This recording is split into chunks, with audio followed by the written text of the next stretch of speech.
But when you can empower someone and tell them who they are and the greatness that they are destined for, and when you watch that light inside of them, that fire ignite, and get to watch them do incredible things that change not only their lives, but their families or their communities, it's so worth it.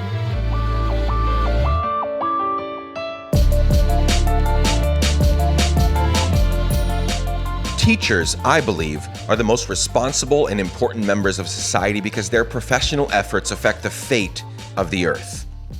Australian physician and author Helen Caldicott said this, and I believe it. I have the utmost respect for teachers. They are the underpaid, underappreciated, and overworked heroes that we should all take much better care of than we currently do. Oddly enough, I was just thinking about this early this morning when I dropped my girls off at school. Every morning, there are 3, 4, 5 teachers waiting to receive my daughters at their school when I drop them off at 7:40 a.m., which means they get there much earlier. I saw one of the teachers greet each student by name as they walked by her and into the school. Teachers, you're amazing. A huge virtual hug to each and every one of you today.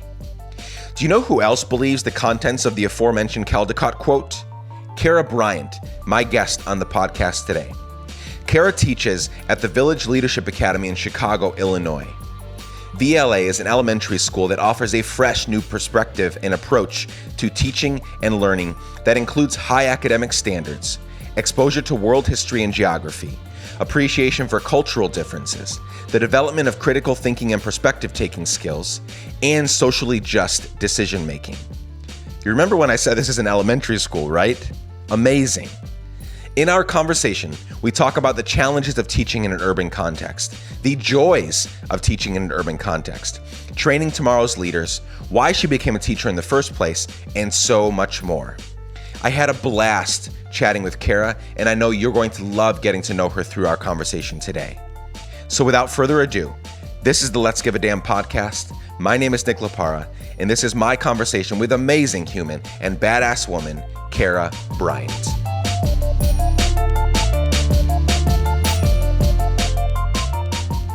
Kara Bryant, welcome to the Let's Give a Damn podcast. Thank you. Thank you so much for being here. You're in town from Chicago. Yes. We got to connect. Our mutual friend Whit connected us. I'm so glad she did. As I've been doing more research, I'm so excited to talk to you for a lot of reasons. First of all, how are you? I'm doing well. Yeah? Thank you. Yeah, loving Nashville. Enjoying Nashville? Mm-hmm. Is Nashville kind of your vibe-ish? Yeah, I think so. Yeah. I feel like there are lots of different vibes down here, but there are. I like it. Now, how about the heat? Let's talk humidity for a second. I'm struggling with the heat a little. It's not. I mean, it gets hot in Chicago as well, but this is different. Yeah, and it doesn't last very long in Chicago. Right, so. Exactly. I've lived all over the world, but most recently, several cities where it got hot and it got humid, but it would stick around for most recently Tacoma, Washington, just south of Seattle. And we had a week or two in the entire summer where it just felt uncomfortable. Yeah. Not even this, just a little uncomfortable. You're like, oh, that doesn't feel too good. Let's stay inside. But here it's literally from June until, end of, I don't know. This is our first summer here, so we'll see end of August. Yeah, not enjoyable. No. But anyway, Nashville's a great city. We don't want to, not trying to trash you, Nashville. So we have got so much to talk about. Let's begin with some of your story, though. Before we get into your work and, the reason that Whitney connected us and the things we're going to talk about, let's find out what makes you tick. Go back as far as you want to. People, places, things, anything that'll give us a glimpse into how you ended up doing the things you do and who you are today. So based on that, go as long or as short as you want to. Just give us some insight.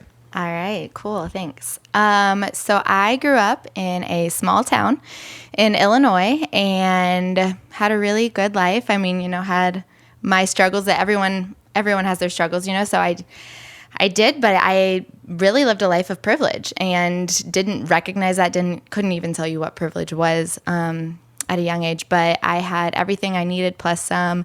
My family and I did the summer road trips down to Florida or wherever, and my school was amazing. We had a great public school system. I got to do a lot of really cool things and activities, had great opportunities. So, I had this wonderful life overall, and didn't really know anything different. Lived a pretty sheltered life.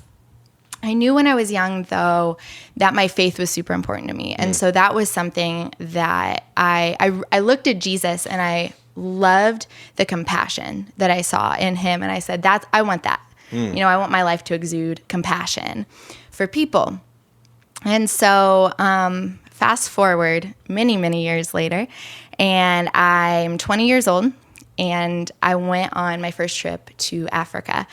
And I remember really facing my privilege for the first time on that trip in Africa. Obviously, poverty and opportunity, looking at those things and looking at all of the opportunity that I had in my life and all of the material things, but then also really looking at this like Western privilege or white privilege, and having to look at that in the eye as I had some young African men come talk to me and basically tell me that I wasn't welcome in their village. And here I was thinking, I have great intentions, like compassion, I'm here like doing these good things, and really had to start to ask myself some real questions about what good am I doing here? Like what good am I forming relationships with these people? Or, what is this trip really about? And so I feel like that was the first time in my life that I really thought about privilege and what is privilege? What do I have? And what do I want to do with it? Real quickly. Yes. So those young men, did they why didn't they want you around? They had seen so many of you I come think through, so.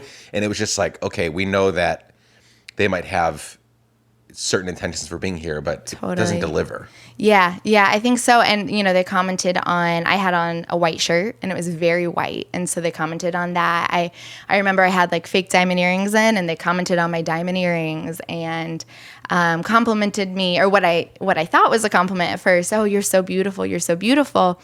And then I realized that this was actually like a condescending, like, look at you, coming over here, clean and beautiful, coming to the poor African village. With that, they, like you said, there had been others that had come before me. And I think that it didn't leave a good taste in their mouth, with those people leaving.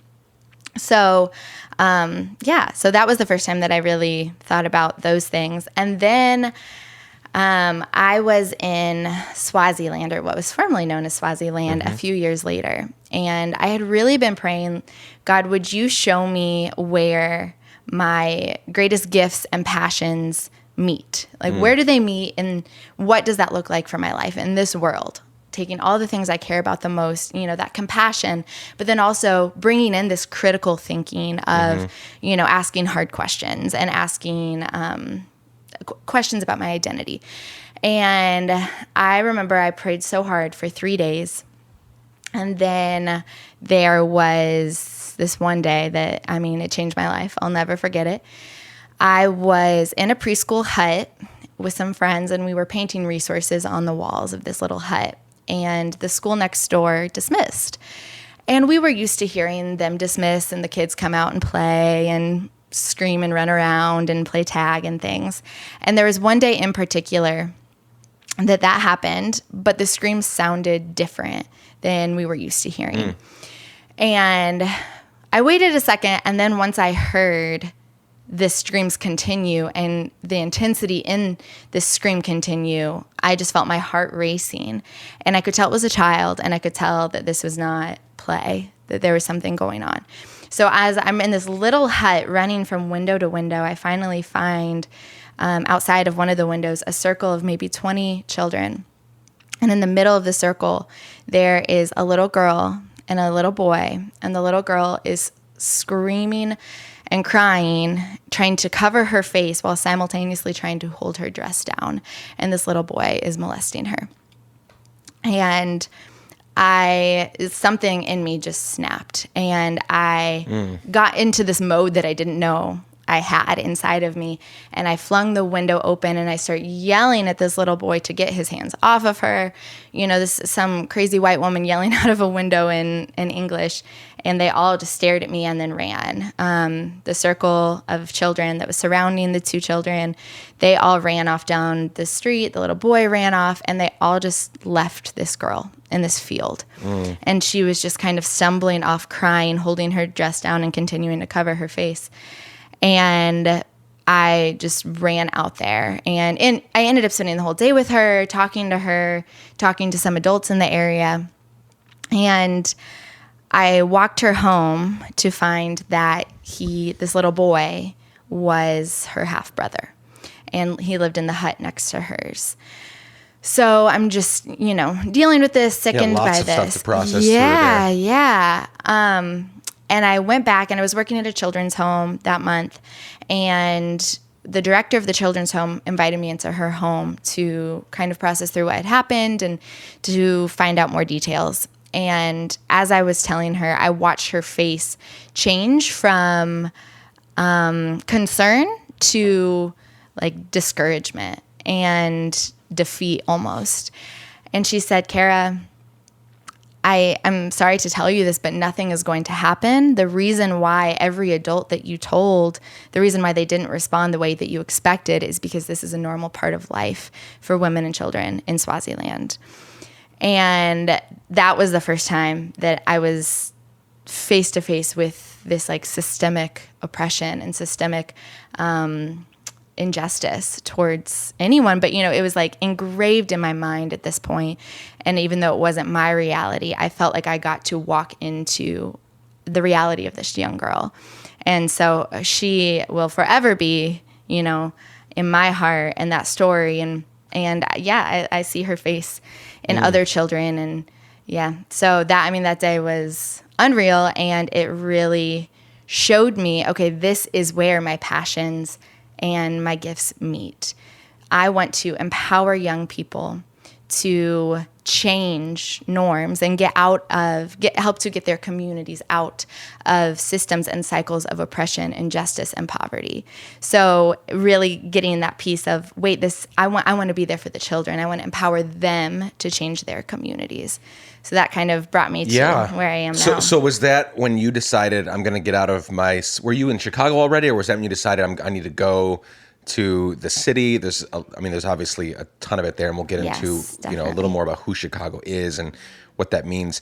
But was that when you decided to head that way, or were you already there? I was not there. Okay. At this point, I was overseas for about a year and a half, hopping around to different places. And that was the first time, though, that Chicago did start to, it was on my mind for the first time. And it wasn't something that I did for maybe another year after that happened. But eventually that did lead me to Chicago. You land in Chicago. Did you immediately start teaching, or what was that journey? What was that journey like? I did. So I didn't really know a lot about Chicago. I'm from Illinois. It was really convenient for my teaching license. And I had some friends there, and I knew that I could get involved in social justice issues in the city, even though I didn't really know what those social justice issues were. And did some research and found this school. I read the mission statement, the vision, cried. I said, this is the only place I'm applying. This is where I want to work. And started teaching a few months later. And is that at the Village Leadership Academy? It is, yes. Okay, this is where I work now.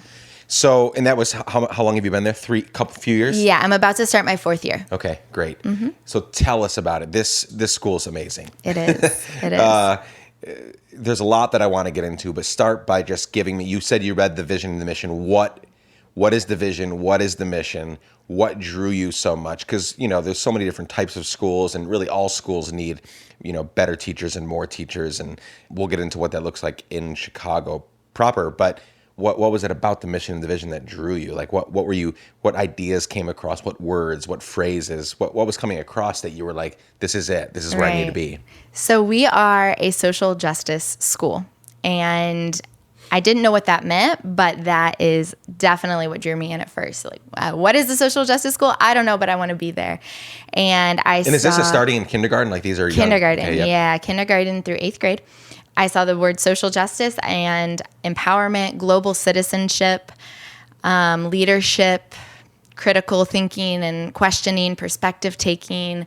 I started seeing these things and hearing the heart behind the founders of our school talking about wanting to empower these young people to enact change in Chicago and globally. The word leadership, that struck me because, again, we're talking about kindergartners through 8th grade. So we're talking 5, 6 years old through 13 or 14. Leadership, right? We don't typically put kids in leadership together in the same sentence, right? We hope they'll become leaders someday. And maybe it's like a kind of a passive thing, like, hey, I'm raising leaders here, but we don't put it like you are part of a school that has leadership in the title. Tell me what that looks like. So what does leadership development look like there? You have 5-year-olds, 6-year-olds. They don't know which way is up. They can't dress themselves in the morning yet. They can't make their own lunch. I mean, there's just a lot that they're still don't know about and haven't gone through. And they're still processing through. I have a 5 and a 6-year-old in school, kindergarten and first grade.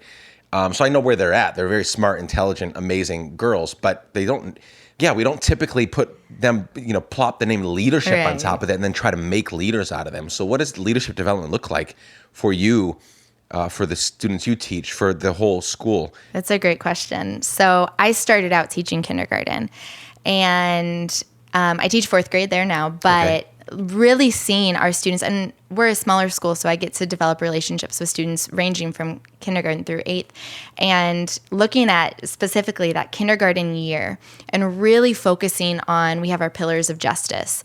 And so we talk about empathy, respect, kindness, trustworthiness, and so on and so forth. Different values such as those, really talking about those in our classroom, highlighting when we see students doing those or showing those values, and doing a lot of perspective taking. We do peace circles. We will have a time for students to share how they're doing in different arenas of their life. Not just how are you good, but let's really think, how are you doing physically? How are you doing emotionally? How are you doing, spiritually? And we go through these things with them, and I think that also we really underestimate young people a lot of times.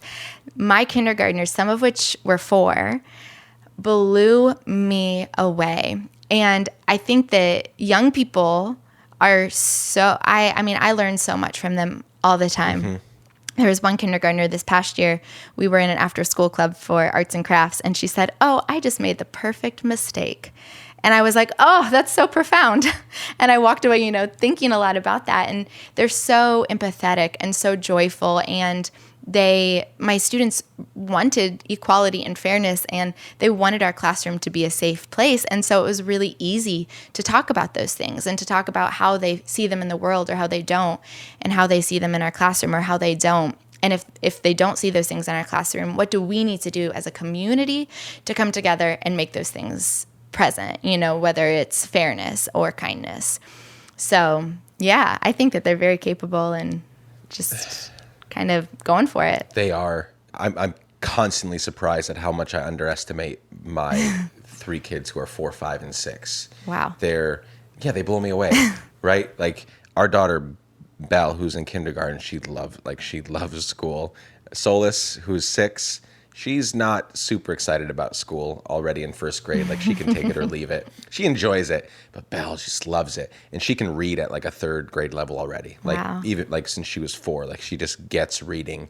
And the teacher was blown away at her reading level and is going to use her to help teach the kids this year to I don't know, kind of like a teacher's aide kind of thing. She came home to explain it. Or no, my wife met the teacher in the hallway the other day, and she was explaining, I'm going to use Belle to help these, to encourage these kids about what's possible. Absolutely. So that's really exciting. So yes, we definitely underestimate who they are, what they can do, what they can accomplish.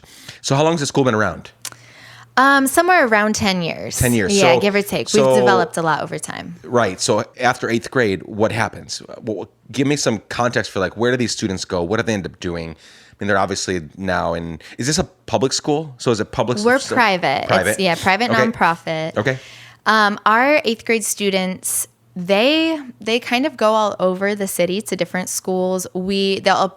Chicago is very intense with high school. You have to do applications, and there's a lot of different selective enrollment schools. And so our students really have gone to a variety of schools. We actually have only had I believe it's 3 graduating classes as well. So we haven't had a ton of 8th So even graders. kids that started there, they're in 11th grade right at this point. Right. Yeah. So our very first class of we have preschools as well. Gotcha. They started at the preschool and they went through 8th grade. Gotcha. They actually did a gap year program with us of internships, and then they went off to high school. And Nice. that was 2 or 3 years ago. Yeah. So yeah, we haven't had a ton. We added grades as that class got older. So Private school, a lot of the kids that need a school like this can't afford a private school. Right. What is the kind of the funding model there to make sure that, because I've seen, I've watched videos and seen, we're going to talk about some, this like bus or this train takeover that your students did. And it's a lot of minority kids. And so how does the funding work for something like this? So one thing I love about our school is the way that we do funding. We are in an area of the city that is a pretty wealthy area. We've got a lot of like upper middle class families or upper class families that live in this area that can walk to school or drive a short distance to school.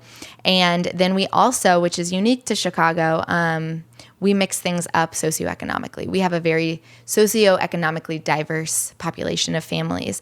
We have a bus that comes out from the west side and brings the majority of our students into downtown, into South Loop where we are. And those students, many of them are there with different grants or I cannot speak exactly to how it all Sure. works on the financial end, but Yeah. they do have grants. They offer Right. grants and things for these families to come. There are opportunities, bottom Absolutely. line, for these students yes, to there are still opportunities. And be part of it. it really creates a cool environment where you have a diverse group of students when it comes to money and opportunity.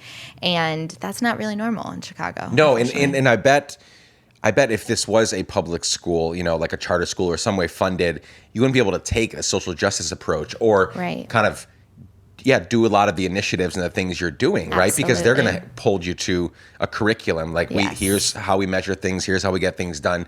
So because you've figured out this, Village Leadership Academy has figured out this kind of interesting model and different ways of grants and funding it, you guys can do whatever the hell you want. We can. And we do. Which is great. We do, yeah. Which is great. Yeah. So there's a crisis going on. Let's talk about the city in which this academy lives, Chicago. Amazing city. I love Chicago. Gave a TEDx talk there last year. I try to go back whenever I can. It's a beautiful city. I mean, the food, the people, it's everything. We lived in Minneapolis for 4 years. So not far. we were in Chicago quite Yeah. a bit. I love Chicago. It's beautiful. But if you were to pay attention to certain things that are happening, you would think it's hell, right? You Right. think, right? So any given weekend, especially during the summer, we're looking at 40, 50, 60, 70 people shot, a quarter of those actually dying from the gun wounds, or maybe more than a quarter. Like there's a lot of violence, Yeah. right? And, if you were to listen to our president, last year he said things like, the police aren't doing a good enough job. We need to get the military. And he's talking about military and Right. tanks and shit. Like, it's just, whoa, what is going on right now? These are people. This is a city. And then you have the ever controversial mayor, Rahm Emanuel, Yeah. who wants to build this $95 million police academy. And, already the police force in Chicago is a $4 million a day endeavor, right? $4 million a day to keep the CPC going, right? So you've got this whole thing, and yet the violence is not going anywhere. Right. It's not going down. So that's not working, right? Like $95 million police academies, bigger police force, military tanks. You and I both know this. These are systemic things that are happening. These are the city actually creating, pushing people, you stay here. This is your area. This is your area. We'll keep these people over here. You get your, and we're going to put the people that don't have a lot of opportunity, inside of food deserts, right? Like, so all you have is your like corner store, so your kids eat junk shit food, and like, you know what I'm saying? Like, Absolutely. the city is very much set up that way. It was literally created that way and partitioned off. So that's the city you're in. In your view, you live there. How do you fix that? And what is Village Leadership Academy's role in seeing that change, in the future? Yeah. That is the $1 million question. How Right? do you fix that? It's something that we discuss every day in our classrooms in at VLA, Village Leadership Academy. And one way that we really try to approach those issues is through our grassroots campaigns. So every classroom, kindergarten through 8th grade, we all choose an issue. The students choose an issue in our city. And usually it is something around that issue, whether it's redlining or food deserts or, you could go on and on and on. They'll choose an issue, and then we spend all year forming allies in the community, finding people that are already working for or against those topics, whichever way you're looking at things. And then the students work together and create action plans and action steps. And we execute those actions throughout the year and give presentations. And so we have seen a lot of attention on our GRCs, our grassroots campaigns, and we've gotten a lot of I think we've made Rahm Emanuel nervous a few times, which has been fun. And and we've been able to, over the course of time, since these have been going on in our school, we've been able to get more funding for different opportunities, especially with working with the homeless population in Chicago. And all kinds of different like grants and things that we've been able to shift. And so I feel like we're looking at things at rather than this big overwhelming level of how do we fix this big problem, but it's going in and finding those areas of opportunity for change and growth where we can empower our students to bring change to their community, specifically where they live, and really looking at investment. I think that's the major thing that it comes down to. There you go. Is fighting for investment in the long term. Absolutely. So let's talk about a couple of these GRCs, or just a couple things that have kind of gotten some public notice. Right? Tell me what's going on. A few months ago, you tweeted out a video. Your kids on a train, holding signs, saying stuff, which you're going to tell us what they said and what they were there for. Chance the Rapper, whom we love, he's a huge advocate. He makes the mayor nervous all the time, and that's good. And so what was so impactful about what was going on that Chance said, I need to retweet this? And, it got a couple 100,000 views on your video there, right? Just on Twitter alone. So what was going on there? Because I think it's important to, again, note, these are not adults, right?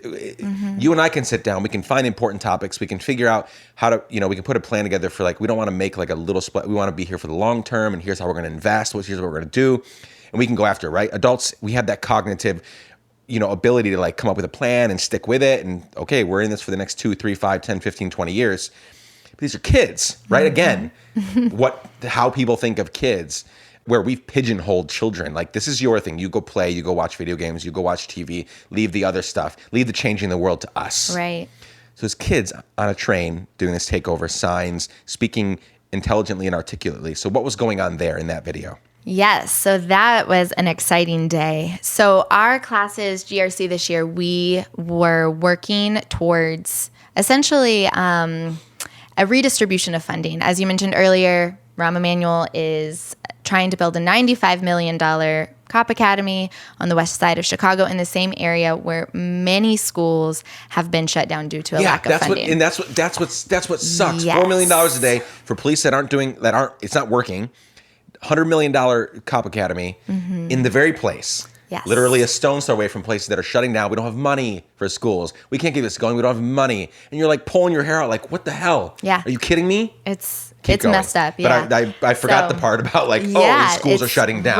Right. It's not just the investment in the cop academy, but it's the disinvestment in the young people in the community.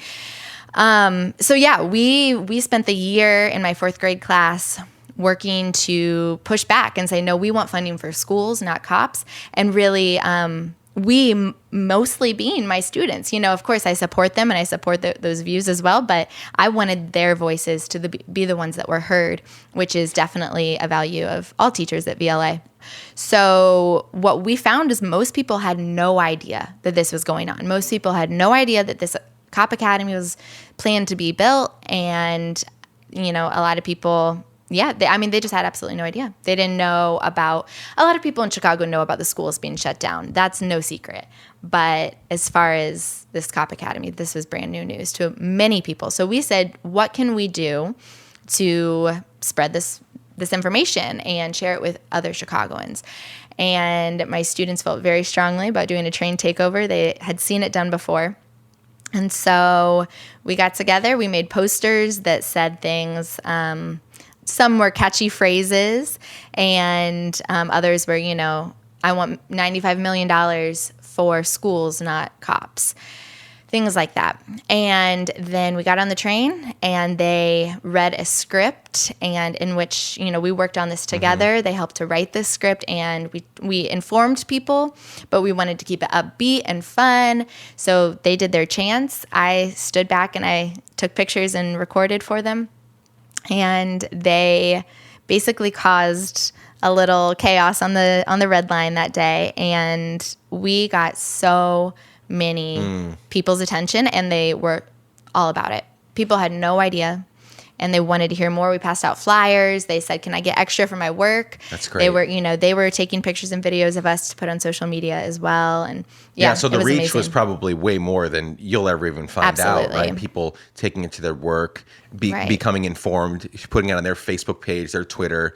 It had a huge reach. Right. Yeah, I was wondering, obviously it got social media attention, but what was happening in the train? Forget the cameras. Did people, and it sounds like they did. They did respond to it. And my students are so fun. They're adding clapping and dancing, and so people, sometimes people would start dancing along with them, or, just being amazed. They were like, wow. Yeah, they're amazing. So it was really cool. And then Teen Vogue picked up the third graders with this lead awareness, right? The lead in water. Teen Vogue picked up No Cop Academy. Cop Academy, yes, right. And then I think it was ABC. That's right. Yeah, the ABC News picked up the lead. And actually that was my students this past year. That was when they were in third grade. So they've gotten a lot of attention. So they're leading already, they right? They are absolutely leading. That's amazing. Gosh, for one, we're going to move to Chicago so we can put our kids in that school. But no, there's other places obviously doing stuff like this. But that's just really exciting. It is. I'm really excited for the work that you all are doing. I have so much more that I want to talk about, but we need to keep this under 2 hours, well under 2 hours. So let's move on. Let's hear more about you. I want to. So we heard about the work that you're doing. It's incredible. Everyone listening, I'll have that video that they shot in the train. It'll be in the show notes. All the links for VLA, they'll be in the show notes. You can look it up. But let's talk about you for a little bit. What makes you tick? What does the future look like? What you obviously give a damn. You give lots of damns. And it seems like it started, in that 20 years old, going overseas, but then it continued to develop and form, even seeing, really effed up things like, this girl, like that all, just kept growing this desire inside of you, right? And now you're working that out, at least for this season of your life, teaching at VLA in Chicago with these amazing kids. But what makes you tick? What keeps you going? Why do you give a damn? What's going to keep that going in your life? Yeah. I love that question. I think when I look back at the experience that happened in Swaziland, I think of this young girl, how the world would see her as a victim. And she was victimized by that young boy. And you could ask so many questions too about, where did that come from? Right. It's, society-wide questions, but I see so much more than a victim when I look at her. I see a strong young woman. I see a warrior. I see so much, and so much for her future. And, I have no idea where she is now, what she's doing now, but I choose to see her in that light. And I think that, it's really easy to get caught up in the idea of people as victims, or to hold on to that mentality. But when you can empower someone and tell them who they are and the greatness that they are destined for, and when you watch that light inside of them, that fire ignite, and get to watch them do incredible things that change not only their lives, but their families or their communities, it's so worth it. There's nothing like getting to see my young people in my class succeed. There's nothing like getting to watch them grow and develop and ask questions and challenge me and challenge their families. And, parent-teacher conferences, I always have parents coming in being like, my child, they're asking me about food deserts. They're telling me we need to eat healthier foods. That's amazing. It's really amazing. They make me better.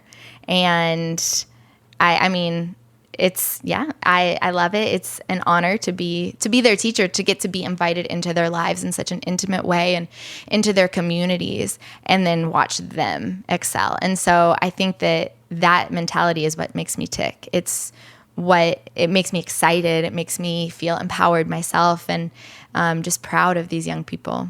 Now, what about the future? Like, do you envision yourself continuing to teach in this sort of sort of an environment, or do you want to parlay like what you're learning into some other thing later? Or like, what's your ideal? Obviously, we can't tell the future. Like, right. We got an accident this morning. Like, I don't know what's going to happen. Right. But if you could kind of dictate what it's going to look like, or at least move toward that, what does that look like for you? That is a good question. I am not sure. I'm very open. It's a fine place to be. But it is. Yeah, I feel good about it. I just feel like I have been learning so much about my voice and my role in the world and in our country and in Chicago specifically. And I think that a lot of the conversations that I've been honored and privileged to be a part of need to happen other places. And so if that means being in a community that maybe they don't ask some of these same questions, maybe they don't perspective take, maybe they don't challenge norms, and if I can be that person, then I'm open to that. So I'm not sure. We'll see. You obviously, you love Chicago. Illinois is your home. You love these kids. If you could print a flyer that made it to every home in Chicago, what would it say? Wow. What would it say? What could you communicate in just a few words? A big headline. You're invested. You want to see things change. The change is obviously going to come as a result of people like taking these issues seriously. People on both ends. The perpetrators and the other people. There's so much going on in a city like that. And so, what would you like if you could just get a message across to your neighbors, your friends, your strangers in Chicago? Everyone gets this flyer that you write up, and what would it say? I have no idea how I would be able to put this in words that would carry the passion I would want them to, but knowing I would want to communicate something about the unity that I want us to have in the city, and with that unity, the change that could happen, and getting to know your neighbor, and Chicago shouldn't mean getting to know the person next door, because they're probably in a similar situation as you as far as socioeconomic and race and age and all of that. But getting outside of your neighborhood, getting to know your neighbors in your city, and bringing that sense of unity to Chicago, and getting rid of the division that is so evident in that city, I think that would change everything. Again, I don't know what kind of words I could use to convey that passion, but I think that would be the message I would want to send to people. I love that. Here's a question that I ask everybody. Okay. It's probably the only question, one of the few questions of this whole conversation that I ask everybody.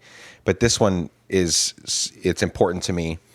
And it's really the question, right? So someday you're going to die, many, many years from now. Mm-hmm. I've been asked to give your eulogy. Your students, your neighbors, your family, your friends, everybody's there to celebrate and mourn your life. And again, for some odd reason, I'm giving your eulogy.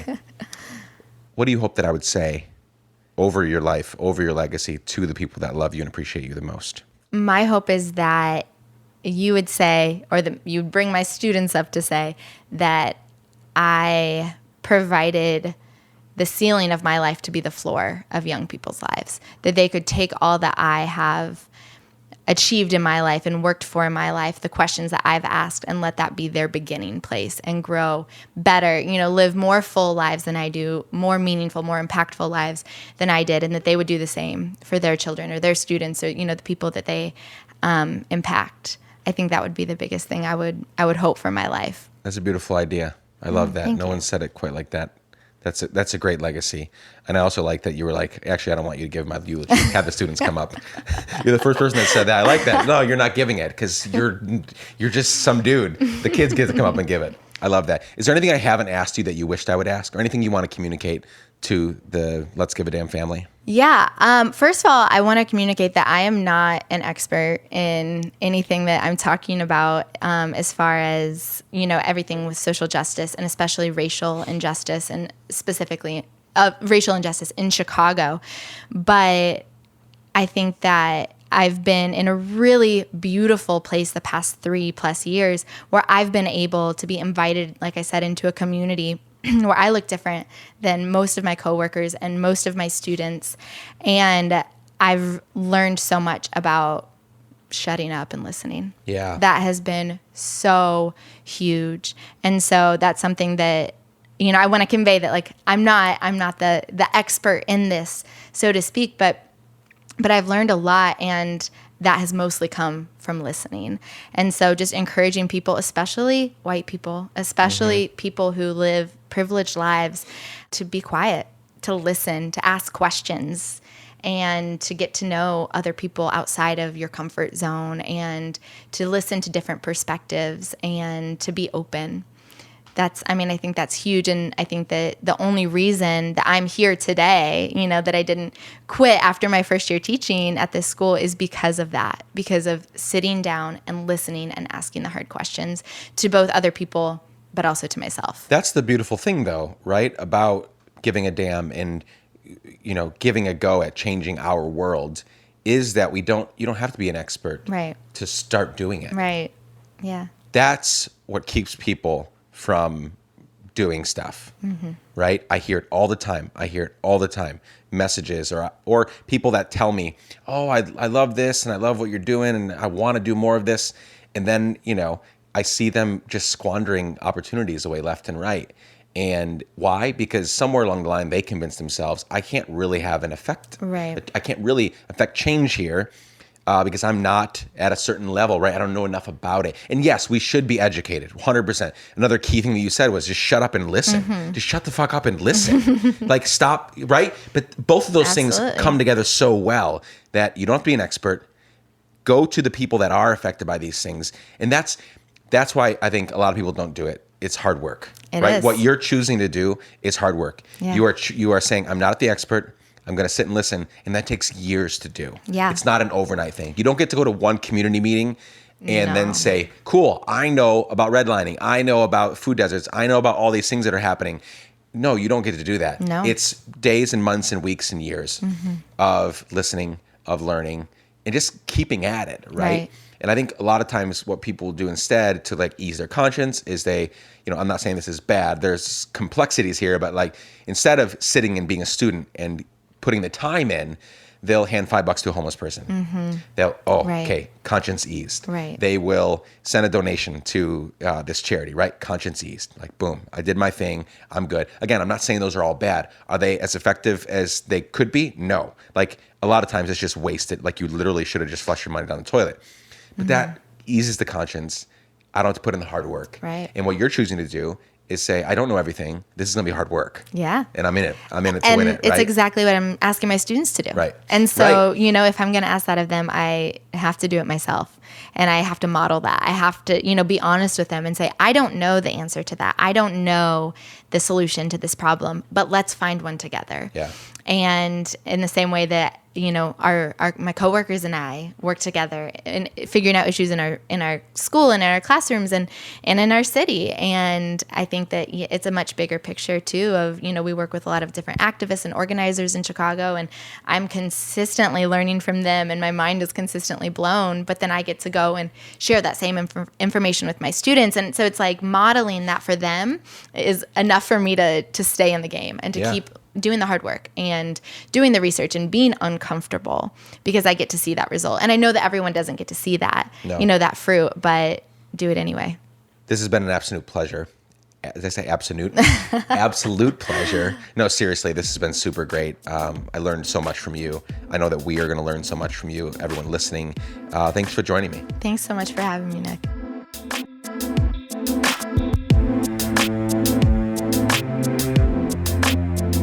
Dear friends, thanks for tuning in to my conversation with Kara Bryant. Per usual, show notes for this conversation can be found by visiting podcast.letsgiveadamn.com. This podcast was created by me and edited by the amazing Chad Snavely. We have an incredible conversation with Lou Blaustein coming at you next week. You won't want to miss that one. It's incredible. Same time next week. See you then. Much love.